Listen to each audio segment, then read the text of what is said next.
Muito bom dia, boa tarde e buenas noites. Prof. Maria Andrade aqui, é advogada, professora e mentora para a primeira fase do OAB, seguindo aqui com o nosso projeto de apostilas narradas, onde estou narrando as apostilas para os alunos que não têm tempo para parar para ler ou possuem algum... às vezes até o próprio estilo de estudo que não gostam de parar, sentar para estudar, tá bem? Então vamos lá, agora estamos no ponto 5 da nossa apostila de Direito Civil, tá? Fatos, atos e negócios jurídicos, formação, validade, eficácia e elementos, tá? É um tema muito relevante para a prova da OAB, cobrado em diversos exames recentes, eis os pontos essenciais desse assunto, tá? Aqui a gente vê o foco, o que é necessário, tá? Tema aí o ponto 5.1, teoria geral dos fatos jurídicos, atos lícitos e ilícitos. Para melhor compreensão, a parte introdutória do tema será resumida dentro do quadro esquematizado a seguir, relativo à teoria do fato jurídico. Fato jurídico, em sentido amplo, é todo acontecimento natural ou humano capaz de criar, modificar, conservar ou extinguir relações jurídicas. Espécies de fato jurídico.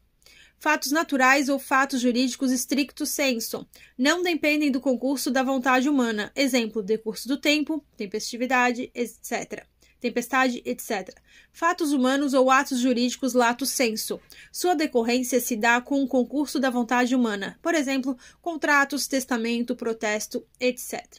Fatos humanos, lícitos, admitidos pelo direito, ilícitos, ferem a lei e podem causar danos. Vide item próprio no capítulo 11. A gente vai ver mais pra frente, tá?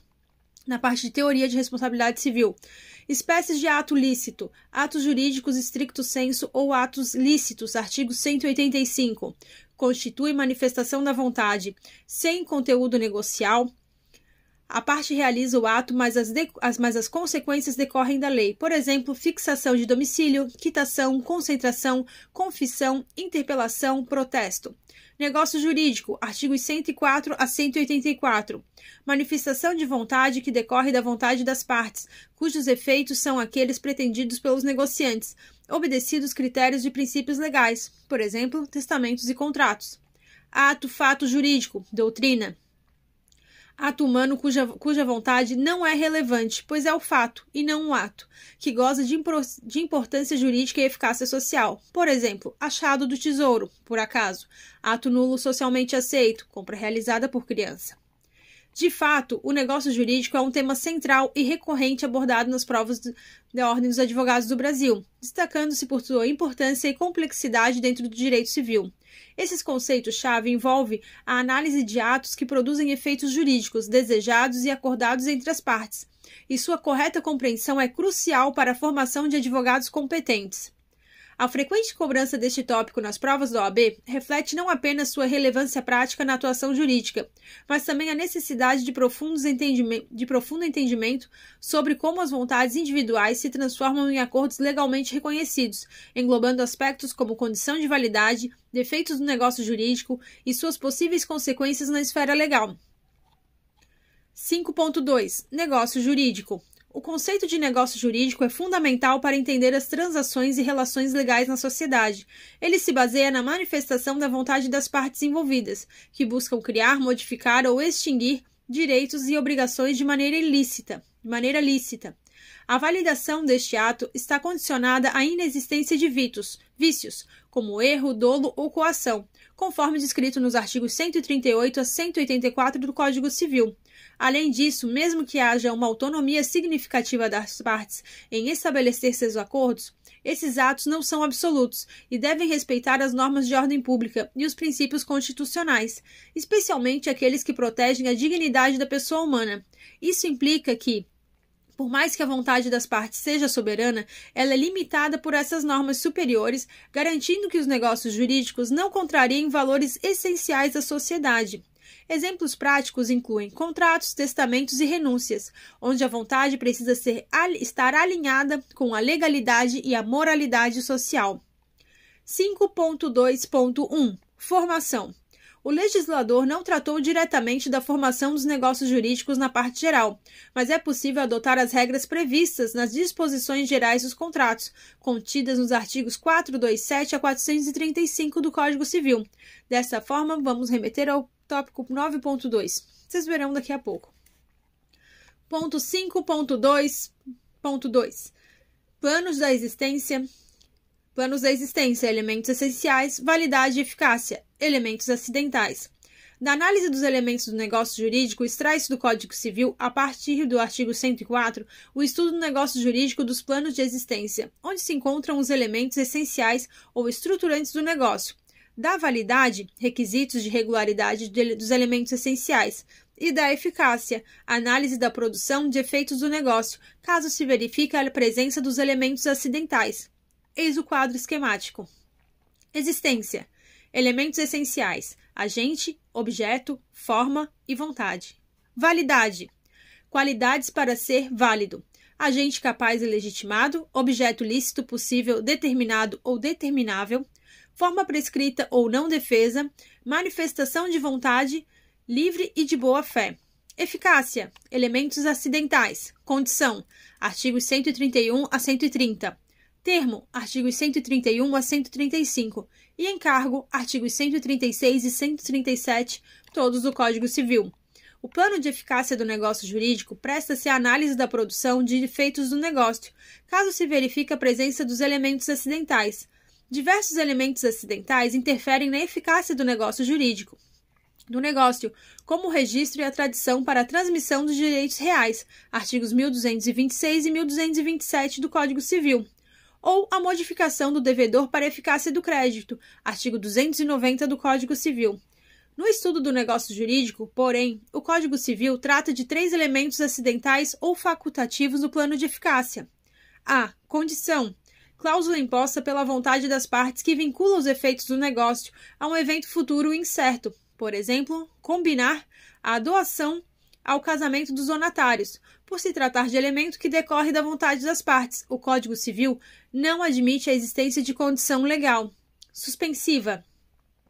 É aquela que adia o início dos efeitos do negócio até que aquele aconteça. Segundo o artigo 125, subordinando-se à eficácia do negócio jurídico à condição suspensiva, enquanto esta não se verificar, não se terá adquirido direito a que ele visa, por exemplo, dou-te X quando te casares. Resolutiva. É aquela que resolve o negócio jurídico que vem produzindo efeitos. O negócio produz efeitos desde que sua conclusão e só deixará de existir quando a condição vier a acontecer. Por exemplo, empresto-te X até casares. Termo. B. Termo. Cláusula negocial ou prazo de lei que vincula os efeitos do negócio a um momento futuro e certo. Por exemplo, datas, prazos iniciais e finais. O termo pode ser classificado em inicial, marca o início dos efeitos do negócio, e final, marca o fim dos efeitos do negócio. Convencional, decorre da vontade das partes. E legal, imposto por lei. Essencial, fim do termo, o negócio não pode mais ser renovado ou perde o interesse. Inadimplemento absoluto. Não essencial, o atraso não implica na extinção automática do negócio. É possível o cumprimento após o fim do termo, embora incidam os encargos da mora. Inadimplemento relativo, artigo 189 do Código Civil. C. Encargo. É um ônus imposto ao beneficiário de uma liberdade. Por exemplo, ao doar um carro ao filho, o pai exigir contratualmente que seja contratado um seguro. Comparando-se à condição suspensiva, o termo inicial e o encargo podem se resumir os seus efeitos de acordo com a tabela a seguir. Elemento acidental. Condição suspensiva. Artigo 125. Produção de efeitos do negócio. Adia a produção de efeitos, enquanto não se concretizar. Aquisição do direito previsto no negócio. Adia a aquisição do direito enquanto não se concretizar. Elemento acidental. Termo inicial. Artigo 131. Encargo. Artigo 136. Produção de efeitos do negócio. Adia a produção de efeitos enquanto não se concretiza. Sua existência não adia a produção de efeitos. Aquisição de direito previsto no negócio jurídico. Aqui eu botei trocado, tá? Produção de adia e aqui que não adia, tá? Produção do direito previsto no negócio. Adia a aquisição do direito enquanto não se concretizar. Sua existência não adia a aquisição do direito. 5.2.3. Defeitos e invalidades. Plano de validade. Tema muito cobrado nos exames de ordem, tá? Em outros concursos da FGV, merecendo sistematização cuidadosa e atenção do candidato. A invalidade do negócio jurídico pode decorrer de vícios sobre quaisquer elementos acidentais, agentes, vontade, objeto e forma. Os vícios que atingem a vontade podem ser classificados em vícios de consentimento, erro, artigos 138 a 144, coação, artigos 151 a 155 e lesão, artigo 157, estado de perigo, artigo 156. Vícios sociais, fraude contra credores, artigos 158 a 165. E simulação, artigo 167. Embora não esteja no rol dos efeitos previstos no Código Civil, mas apenas como causa da nulidade, a doutrina continua considerando simulação um vício social. Ainda sobre invalidade do negócio jurídico, o candidato deve estar atento ao princípio da preservação ou conservação, isto é, o pacto não será anulado em algumas situações em que o vício pode ser corrigido. Artigos 142 a 144 e artigo 157, parágrafo 2º, ou pelo fato de não ser suficiente para influenciar na vontade da parte. Artigo 146 a 151. O candidato, porém, precisa ir além, ou seja, identificar qual espécie de invalidade está presente no negócio jurídico apresentado na prova, ou seja, precisa identificar se o caso é de nulidade ou anulabilidade. Eis as principais distinções. Nulidade, hipótese em que, dentre outras contidas no Código Civil, artigo 166, é nulo o negócio jurídico quando 1. Celebrado por pessoa absolutamente incapaz. 2. For ilícito, impossível ou indeterminado seu objeto. 3. O motivo determinante comum a ambas as partes for ilícito. 4. Não revestir a forma prescrita em lei. 5. For preterida alguma solenidade que a lei considere essencial para sua validade. 6. Tiver por objeto fraudar a lei imperativa.